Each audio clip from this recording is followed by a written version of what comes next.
DT সেই আবার বিগ্রহ রূপে প্রকটিত হবে।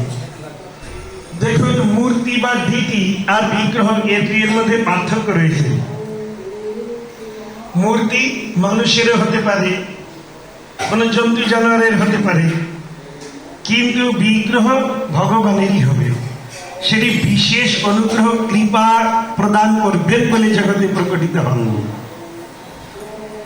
বিগ্রহ কথাও বলবে, আবার চলবেন।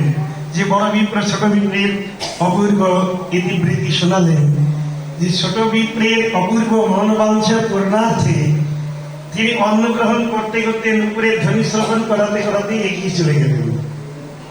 আবার গিয়ে দাঁড়িয়ে গিয়ে ওই চলমান ঠাকুর আবার বিগ্রহ রূপে দণ্ডায়মান হয়ে গেলেন।